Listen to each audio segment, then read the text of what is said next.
Hey there, in the last lesson we learned about the click event listener, which looked a lot like this. Button.add event listener, click, and then some function name.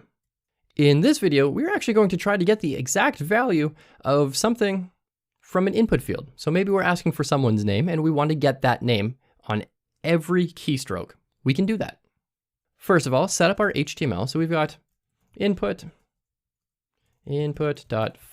control.js name. And we're going to select this by its name. And then maybe let's also display a welcome message back to the page. So h2, hello, and then whatever that name is going to be. So we're going to want to select this.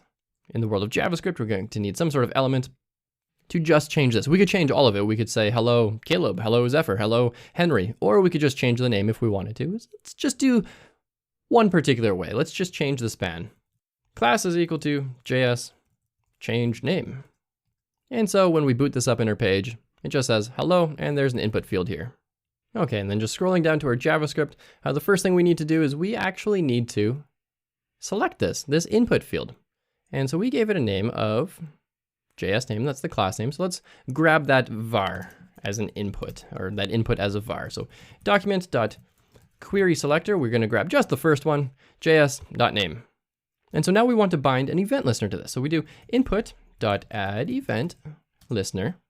We could do key up, and then we can give it a function as its second parameter.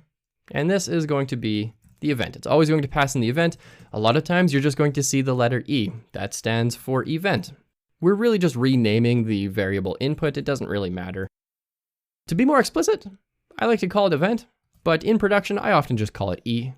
But let's keep it simple and call it event. And then we could do console.log event.target.value. So you think it would be just event.value, but that's not going to work. We need the actual event and then to target that value. So let's go ahead and save this. And every time we type something in here, we're going to see it show up in the console. And occasionally I actually type too fast for that. It's K-A-L-O-B. There we go. So that's key up.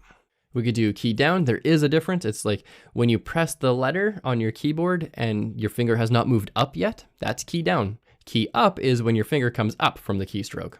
But let's go ahead and just stick with regular key up because that one's going to give us the full value. So as soon as I hit K, it says K-A-L-O-B. As soon as I type it, it gives me the whole value in there. So now we need to go ahead and change this name. So let's query our document object model, our HTML for this. Var name, not name input. That seems a little weird to name it that. Name element, I guess, because why not? Document.query selector. JS change name, and then because we don't want to redefine this every single time, every time we press a key, it's just a little more efficient this way. We can just use the variable and then do inner text is equal to event.target.value. So let's go ahead and get rid of that. And this is going to change as I type. Hello, Caleb. Hello, Zephyr. Hello, Henry. Hello, Doggo. Hello. My name is Caleb, and I love coding. Coding. And there you have it. And again, this is just the second parameter. And then to expand on this even a little further, this function here as a parameter is technically called a callback function, or just a callback for short. And what this means is every time you press a key and your finger moves up from the keyboard, it's going to execute a function. And so what we could do here is we can actually remove this. And let's define a function in here, function called callback, just to keep it simple. And then we give that name in there and it's going to execute this. It doesn't really matter what this name is. The name could be anything, does not matter. But it is technically called a callback function, so I'm just going to call it callback. So as you're reading this, you go, oh, input, add the event listener, key up, and after every key up, it's going to execute a callback function. So you click save, refresh your page, and it keeps working. Yes, look at that. That's pretty awesome. And that's fun. So now if you combine that with click event listener, you can change all sorts of stuff on your page based on click events or key up events. You could do all sorts of other things. So now if you're interested in a little extracurricular activity, what you can do is hop on the Google machine and just look for different JavaScript event listener types. There's a lot of them out there. You don't need to know most of them, to be totally honest, but you should know that there are a lot out there. And I can't possibly go over every single one because, well, this video series is going to get very, very long and bloated, and I don't want to waste your time like that.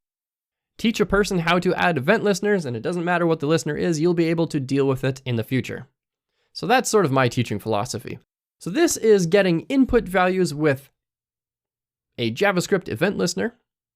In the next lesson, let's go ahead and change some CSS colors with event listeners and make our page super, super dynamic. So we're not just changing text anymore, we're going to change something that actually has to do with the page styling.